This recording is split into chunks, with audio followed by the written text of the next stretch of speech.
Bonjour à tous, bonjour amis traders, comment allez-vous? Bienvenue dans cette nouvelle vidéo. Aujourd'hui, j'avais envie de revenir avec vous sur la situation des marchés financiers. Vous savez que le coronavirus inquiète énormément les investisseurs financiers et on assiste à un plongeon international des indices. Les indices américains, on a le S&P, le Dow, le Nasdaq, on a les indices européens, le DAX, le CAC qui font des baisses de moins 15, moins 20% jusqu'au plus bas. Et ça, forcément, ça inquiète. Mais pour nous, en tant que traders indépendants, ça nous laisse aussi la place à des opportunités. Dans cette vidéo, je vais vous montrer quel type de trade j'ai pu exécuter lors de cette baisse. Et j'ai envie de vous dire, avant de commencer tout cela, que ce n'est pas parce que le marché baisse que finalement, on pourrait se dire, oui, tu t'es fait de l'argent parce qu'il y a des gens qui meurent, etc. Non. L'impact que nous avons sur les marchés financiers en tant qu'indépendants, de 1, est extrêmement minime, vraiment extrêmement minime, point. Et deuxième point, très important, c'est que j'interviens sur les indices. Les indices, lorsqu'on traite un indice, on traite directement face aux banques, aux fonds de gestion, voire même aux traders. Et lorsqu'on trade sur CFD, via par exemple le broker IG, eh bien nous tradons face aux courtiers. Donc nous n'avons aucun impact dans un premier temps sur CFD parce que nous tradons avec le courtier. Et deuxième point, nous tradons les indices. Et les indices n'ont pas d'impact sur le marché des actions. Bien au contraire, c'est les actions qui ont un impact sur le marché des indices. Tout ça pour vous dire que, encore une fois, ce n'est pas parce qu'il y a un événement catastrophique, le marché baisse, que parce que vous allez profiter d'une baisse du marché en faisant une vente à découvert, que vous allez forcément, éthiquement, on va dire ça comme ça, et bien profiter d'un événement. Vous le profitez d'un événement indirect, mais finalement, peu importe la conséquence, vous allez trader dans tous les cas. Sur ce, on va passer devant mes écrans et je vais vous expliquer comment j'ai traité ce marché. C'est parti.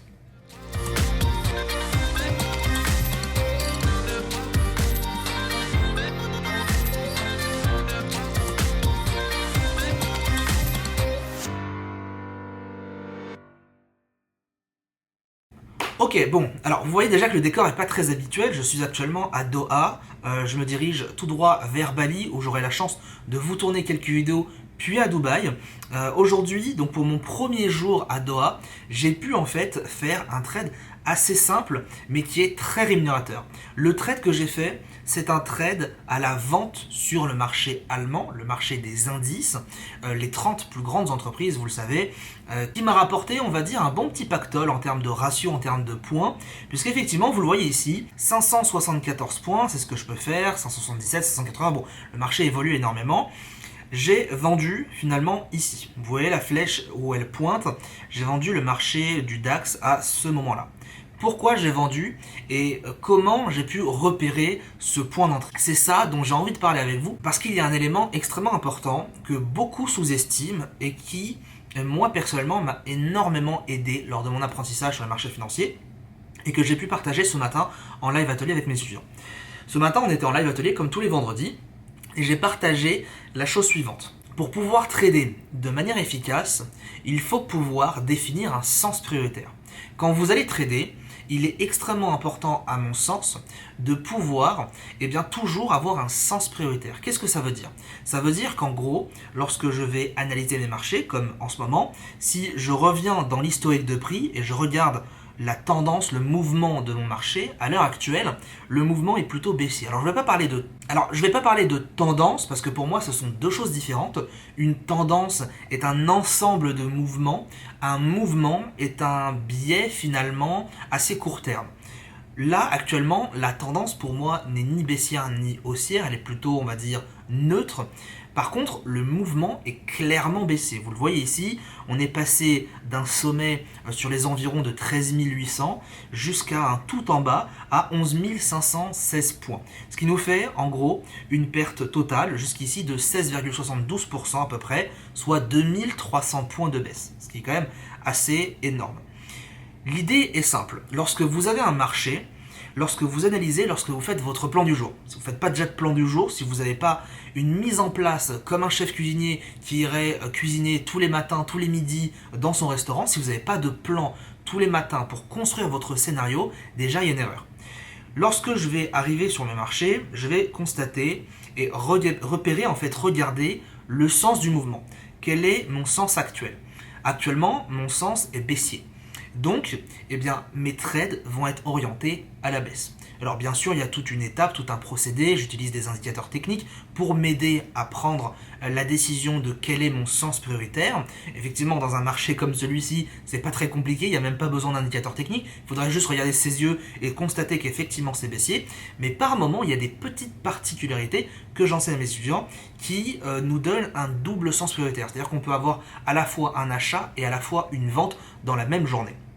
Là, en l'occurrence, ce n'est presque pas le cas, puisque l'intérêt principal pour tout débutant, lorsqu'on a de l'expérience, ça va être un peu plus différent, mais pour tout trader débutant, le principal, c'est d'avoir un sens prioritaire. Mon sens prioritaire, ici, est donné par de la baisse. Si j'enlève tous les tracés que j'ai pu faire juste ici, il y a une chose dont je vous ai partagé précédemment dans différentes vidéos, qui s'appelle la moyenne mobile et le point pivot journalier. Je vous avais partagé le point pivot journalier et je vous ai proposé d'ajouter un remplissage entre le prix et le pivot. Et je vous ai aussi ajouté la possibilité d'inclure une moyenne mobile à 1000 périodes et de lui aussi ajouter un remplissage. Et vous allez voir que ce remplissage-là, lorsqu'il est bien mis, effectivement, hop, juste ici sur la moyenne mobile, ce remplissage-là nous permet d'une façon très simple et visuelle de définir un sens prioritaire. Alors bien sûr, ceux qui ont de l'expérience vont me dire, mais quel gamin, ils utilisent de la couleur pour repérer si ça monte ou ça baisse. Croyez-moi que l'effet visuel sur la psychologie humaine est assez intéressante, est assez importante, est assez impactante. Clairement, lorsqu'on voit ce type de marché, c'est censé nous dissuader de faire des actions qu'on aurait voulu faire qui ne sont pas appropriées. En l'occurrence, à partir du moment où on a franchi la cassure de la moyenne mobile sans période le jeudi 20 février et qu'on a franchi finalement le dernier plus bas juste ici, on pouvait déjà avoir la puce à l'oreille de se dire « Ok, ma situation fait que ma probabilité est beaucoup plus intéressante à la baisse dans la prochaine journée. » Aujourd'hui, demain, etc., etc. À l'heure actuelle, on est toujours resté sous cette moyenne mobile. On a eu un petit pic ici, un petit pic, faux breakout. Le marché casse sa moyenne mobile 100, repasse en dessous. Qu'est-ce que c'est censé me donner comme cela? Eh bien, quand vous allez regarder en fait l'historique de prix, vous allez pouvoir constater que il n'est pas du tout rare, il est même extrêmement fréquent, que lorsqu'on a des bousculades de marché, lorsqu'on a des impulsions de marché assez fortes, eh bien ces impulsions sont un peu données à l'avance. Alors, qu'est-ce que je veux dire donner à l'avance? C'est-à-dire que lorsque vous êtes dans le bon sens, généralement, vous allez avoir des poursuites de mouvements, et donc finalement, vous allez avoir un flux assez important qui va vous porter pour prendre de meilleures positions et d'aller chercher des objectifs beaucoup plus loin. C'est pour ça que lorsqu'on suit la tendance, très généralement, on arrive à aller loin dans ces positions, comme on peut le voir à l'heure actuelle, parce qu'on est porté par l'intégralité des opérateurs qui sont présents. Si le marché est en dessous de sa moyenne mobile, plus généralement, on a naissance d'un mouvement baissier. Pour combien de temps? Ça, on ne peut pas le savoir, on ne pourra jamais le savoir à l'avance. L'idée, encore une fois, est telle que lorsqu'on est sous cette moyenne mobile et sous ce point pivot, nous devons uniquement faire de la vente. Ça, c'est un conseil, une recommandation que je propose à tout trader débutant, c'est plutôt d'orienter ses trades dans un sens prioritaire. Le sens prioritaire, il est extrêmement important à mon sens, et c'est moi personnellement ce qui m'a permis, en gros, de décoller dans mon trading, parce que là où je faisais achat-vente, achat-vente, achat-vente toute la journée, et finalement je faisais du grand n'importe quoi, parce que j'avais l'adrénaline de vraiment trader, parce que j'avais cette passion qui, vraiment ce feu en moi qui me disait j'ai envie de trader, j'ai envie de rentrer sur les marchés financiers, cet aveuglement finalement, m'a permis de perdre beaucoup d'argent. Alors, c'est une bonne chose parce que c'est en faisant des erreurs que l'on apprend, mais c'est surtout en comprenant qu'en tradant trop, ça ne va pas m'amener plus loin que cela. Et petit à petit, j'ai développé la réflexion suivante. Si je trade dans n'importe quel sens et que le marché va dans une direction, comment je peux définir cette direction à l'avance et est-ce que c'est possible? La réponse est non, c'est pas possible. Mais la deuxième partie de la réponse, c'est oui, il est possible d'avoir une probabilité sur la continuation du mouvement à la hausse ou à la baisse. Et cette moyenne mobile et ce point pivot, d'un système extrêmement simple, vous permettent de mettre déjà des probabilités de votre côté. Alors personnellement, ce n'est pas le système que j'utilise au quotidien, mais c'est le système simplifié que j'utilise et que je vous partage gratuitement. Honnêtement, de toutes les personnes sur lesquelles j'ai pu tester cette technique, et les résultats ont été clairement bien différents pour eux. Si vous respectez ce système, si vous respectez cette méthodologie qui paraît tellement simple, mais qui consiste à uniquement trader à la vente lorsque le marché est sous son point pivot et sous sa moyenne mobile, et à l'inverse, trader à l'achat lorsque son marché est au-dessus du point pivot et au-dessus de sa moyenne mobile, vos résultats vont être clairement différents. Je dis pas ça parce que je vous vends quelque chose, parce que pour le coup, actuellement, je n'ai rien à vendre, et deuxièmement, c'est gratuit. Donc autant vous dire que vous l'utilisez ou vous l'utilisez pas, moi ça va rien changer à ma vie. Par contre, ce qui va changer quelque chose à ma vision et à mes objectifs, c'est de vous faire réussir. Et vous faire réussir, ça passe par vous faire comprendre comment on arrive déjà à avoir une certaine logique sur son trading. Là, ce que j'ai appliqué, c'est la simple et bonne méthode de la stratégie de range. J'ai une stratégie que j'appelle la stratégie de range que j'ai enseignée à mes étudiants ICT qui permettent de profiter d'un marché en range, parce qu'on peut bien croire qu'un marché en range c'est difficile à trader, qu'il faut absolument s'en éloigner, etc. Moi personnellement, j'ai créé une méthode pour trader les ranges, et cette méthode-là, elle est extrêmement simple. Alors je ne vais pas vous l'expliquer dans cette vidéo, mais je vais vous expliquer le procédé. Le procédé est tel qu'encore une fois, j'ai un sens prioritaire. Mon mouvement est baissier à l'heure actuelle. Les investisseurs ont peur, les investisseurs paniquent et donc retirent leurs fonds. Et naturellement, on a un marché qui descend et casse de nouveau ses plus bas. Ce qui s'est passé donc, c'est que j'ai été chercher une résistance qui avait été créée par le prix. Cette résistance, vous la voyez juste ici. Pourquoi elle est présente? Parce que vous pouvez constater qu'une fois, 2 fois, 3 fois, 4 fois, 5 fois, 6 fois, cette résistance a été travaillée par le marché. C'est-à-dire qu'on a été chercher ici 12 200 une fois, le marché ne voulait pas aller plus haut, il est reparti, grosse pression baissière, cassure des derniers plus bas. Le marché remonte, recasse de nouveau, revient chercher les 12 200, impossible, le marché redescend. Troisième contact, impossible. Quatrième contact, impossible. Cinquième contact, impossible. Qu'est-ce que j'en conclus? J'en conclus que les plus hauts ne veulent pas se faire casser, qu'il y a une quantité assez impressionnante de vendeurs toujours présents sur les marchés, qui ne veulent pas lâcher l'affaire, et il n'y a pas assez d'acheteurs pour combler la demande pour aller chercher des niveaux plus hauts. Donc qu'est-ce qui se passe? Le marché va rebondir à nouveau, et c'est là que moi j'interviens. Alors j'aurais pu intervenir au deuxième, au troisième, au quatrième. Étant donné que j'étais en voyage, je suis arrivé au bon moment. C'était juste ici, un jeudi à 11h. Alors avec le décalage, c'est 9h pour vous, pile poil l'ouverture des marchés européens. J'ai attendu un setup de confirmation, c'est-à-dire que j'ai attendu ici, vous allez pouvoir le voir, j'ai attendu ici la cassure du dernier plus bas, juste là. J'attendais vraiment cette confirmation parce que pour moi, c'était l'élément déclencheur, c'était le catalyseur de c'est bon, on arrête, on ne veut plus monter, on part à la baisse maintenant. Je prends mon trade à la vente, je positionne mon stop loss un tout petit poil au-dessus des 12 200, au cas où le marché voudrait revenir encore une fois, même si dans mon esprit, le marché n'allait pas revenir. C'est-à-dire que dans mon plan, c'est soit on cassait, ça partait direct à la cave, soit on remontait, et pour moi, il y avait 3/4 de probabilité que je me fasse dégommer. Même si au final, je prenais une perte, ce n'est pas grave, ça fait partie de mon plan. Quand je gagne 2, 3, 4 fois ma mise, donc je peux me permettre de perdre à répétition, parce que je sais qu'à côté, je gagnerai beaucoup plus que ce que j'ai perdu. Je tente le short, j'attends la cassure du dernier plus bas qui était sur 12 135, je tente le short et je vais ensuite fixer donc mes différents objectifs. Mes objectifs sont connus à l'avance. Dans ma stratégie, j'avais 3 objectifs. Premier objectif, c'était le milieu du range, 11 980, point barre. 60% de ma position, je la solde et je prends mes bénéfices. Premier élément, je gagne 165 points. Alors bien sûr, pour être tout à fait honnête et réaliste dans ces calculs, j'ai pris 60% de 165 points. Je n'ai pas pris 165 points d'un coup. Ce qui fait que sur 165 points, eh bien, j'ai pris ici, vous le voyez, 99 points. On va arrondir à 100 pour que ce soit beaucoup plus simple. J'ai pris 100 points fixes dans mon porte-monnaie et il me restait 40% de ma position. Ensuite, lorsque le marché continue son avancée, je définis un deuxième take profit.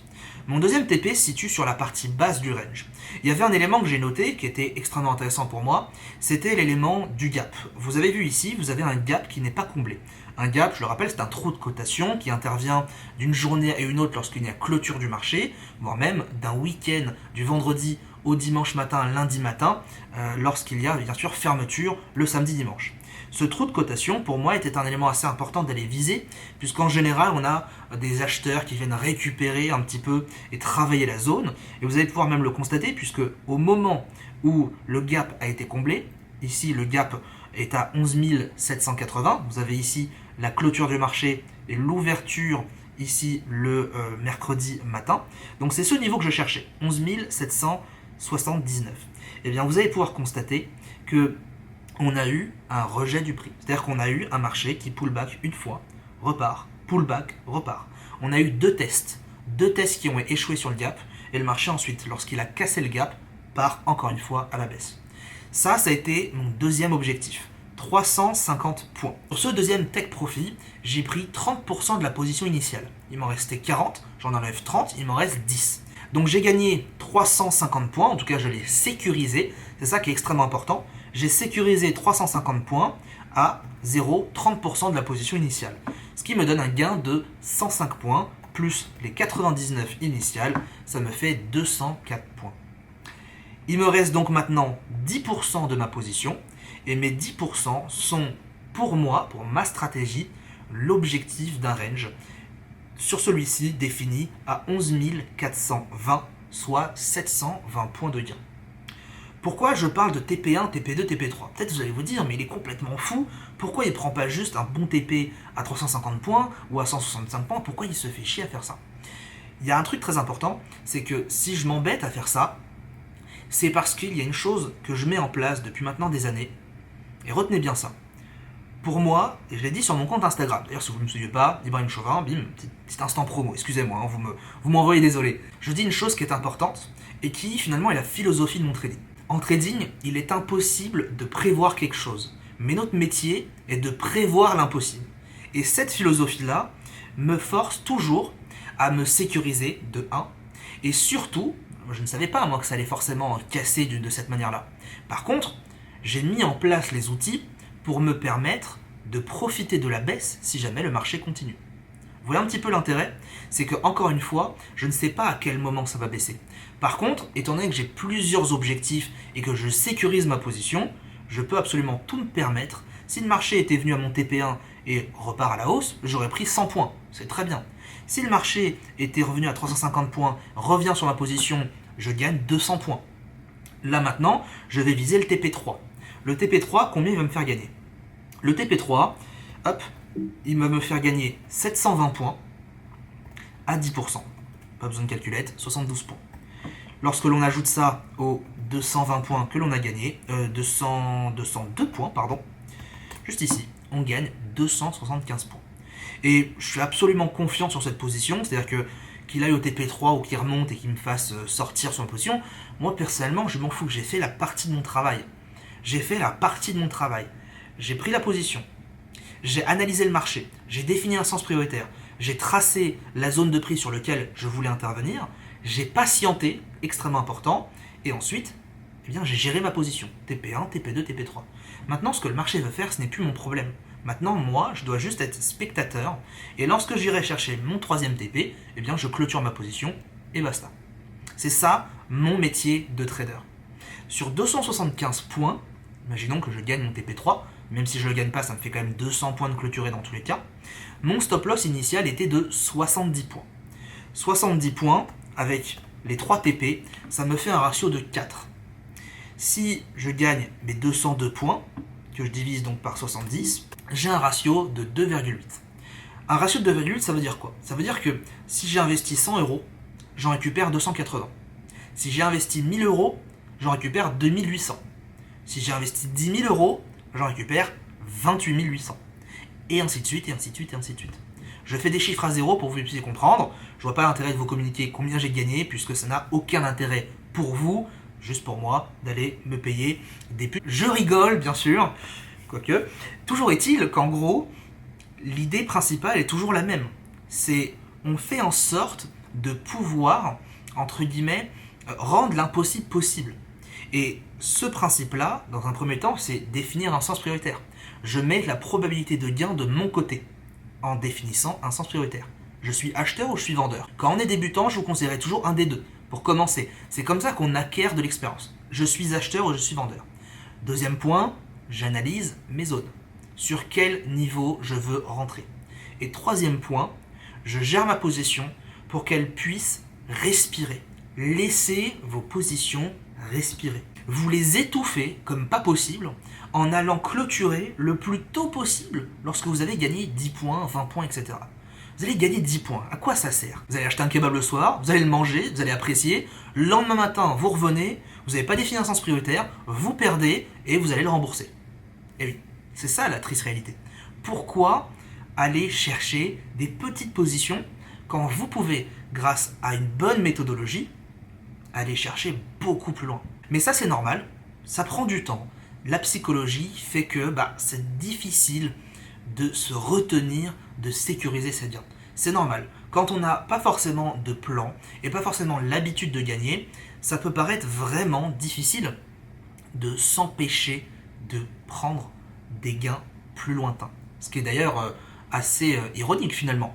Lorsqu'on perd, on a tendance à laisser sa perte le plus longtemps possible.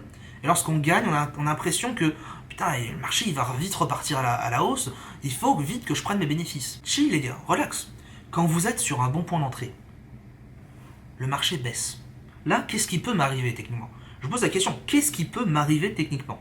J'ai sécurisé ma position, j'ai pris 2 TP, qu'est-ce qui peut m'arriver? Absolument rien. Le marché, il veut monter de 300 points d'un coup, qu'il fasse. Dans tous les cas, j'ai sécurisé ma position. Le marché veut baisser de 300 points d'un coup, qu'il fasse, je prendrai encore plus d'argent. Vous voyez un petit peu la logique?